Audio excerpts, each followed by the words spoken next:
Hello, it's Carlin and Neil, and we're here at Wild Rumpus Books for PJ Storytime. So go ahead and get cozy, get something to cuddle up with, and we'll begin reading in just a couple minutes. And next week, we're going to have an author all the way from Finland, and she's going to be talking to us live about her new book, Good Night Earth. So join us next Tuesday for Linda Bodstein and her new book, all the way from Finland. How cool is that? All right, I'm going to set Neil down, and then we'll read our books, and we'll say goodnight to all our feathered and furry friends.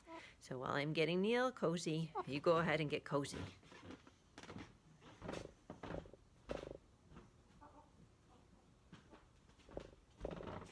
Our first book tonight I picked up because pretty soon here in Minneapolis, the lilacs are going to be blooming. And this book is called Under the Lilacs by E.B. Goodale. And if you hear that noise, that's Eartha running around behind me. Under the Lilacs.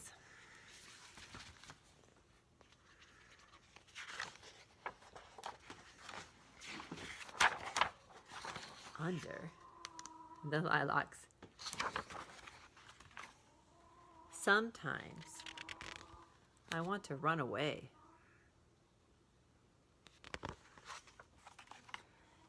When Mom teaches flute lessons once a week, she shuts the door and says, "Play nice with your sister."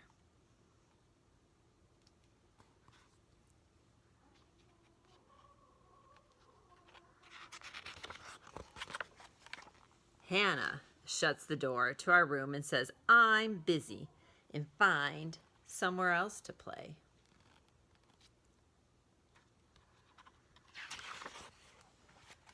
I write a note to Mom to know that I'm leaving and she will never see me again.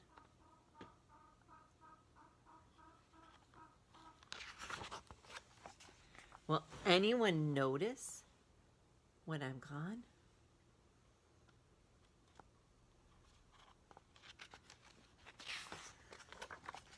Maybe I could live under the lilacs.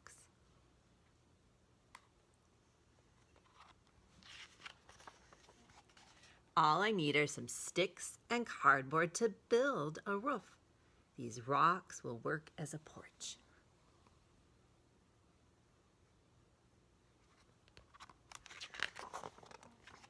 These strawberries should last me through the winter if I save them.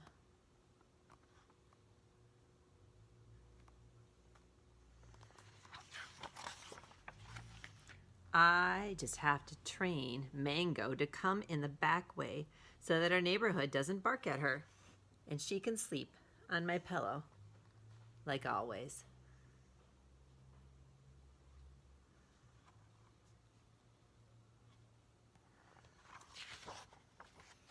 I think Mango might miss Hannah, so I should probably make a room for her too.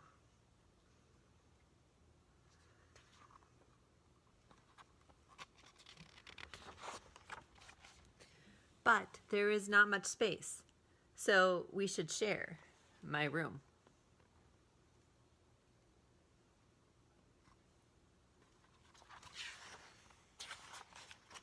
I think Mango might also miss Mom, so I should probably make room for her too.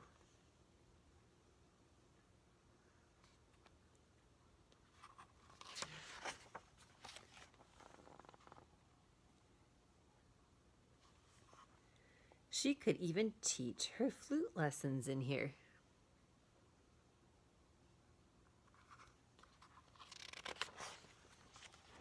Yes, I think I could stay here under the lilacs.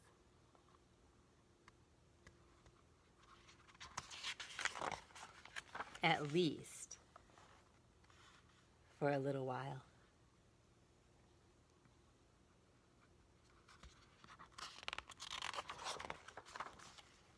And this book says, for Mom and Mango. All right, that was a good book. And our next book is The Many Colors of HARPREET, SINGH. And this is by Supriya, Kelkar. The Many Colors of HARPREET, SINGH.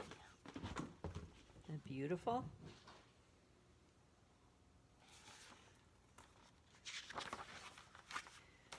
HARPREET, SINGH loved his colors. Bright, muted pastel, or neon. He had one for every occasion.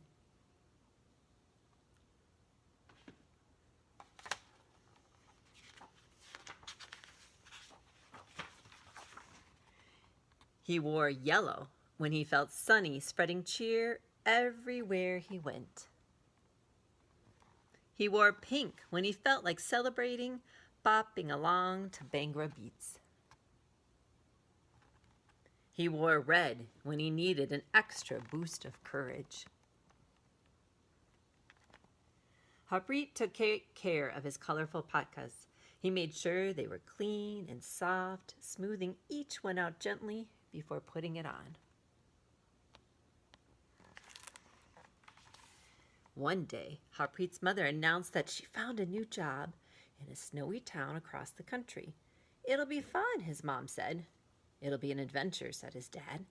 "It won't be the same," said HARPREET. Saying goodbye took a lot of courage.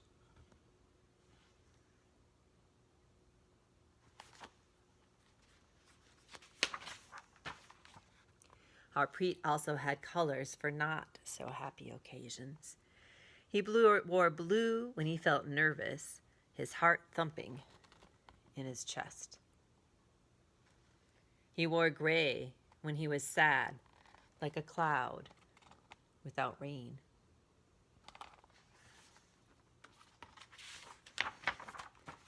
He wore white when he felt shy, not wanting to be seen.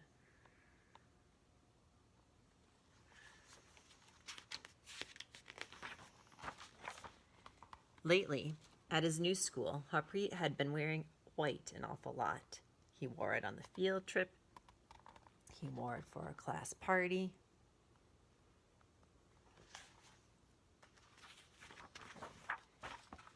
He even wore it on ordinary days, because even on ordinary days, he wanted to be invisible.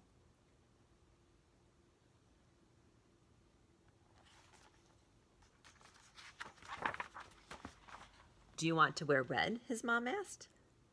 "No reason to be brave," HARPREET replied. "How about pink?" asked his dad. "What's there to celebrate?" said HARPREET. "Maybe all you need," said his mom, "is a little sunshine."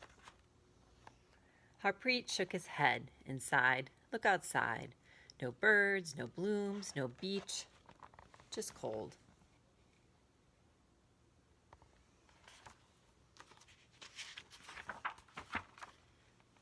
The next day, HARPREET went to school in white, feeling gloomier than ever.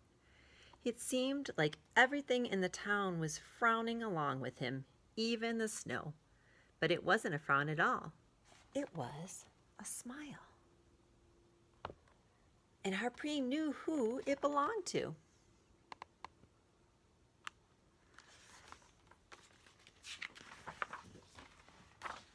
"I like your hat," said HARPREET.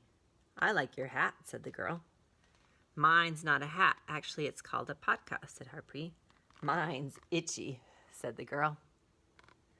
HARPREET laughed. "I'm HARPREET," he said. The girl extended a mitten. "I'm Abby."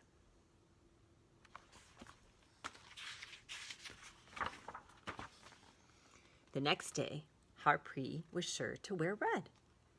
For a class party a week later, he tried pink. It wasn't long before he dug his yellow patka out of his drawer. He made sure it was clean and soft, smoothing the wrinkles out gently before putting it on.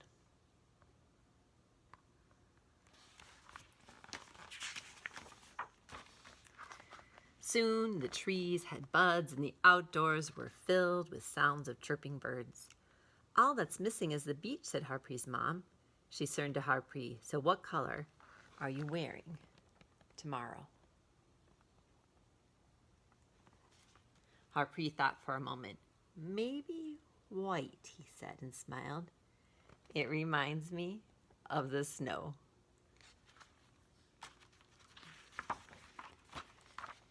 Yes, HARPREET SINGH loved his colors.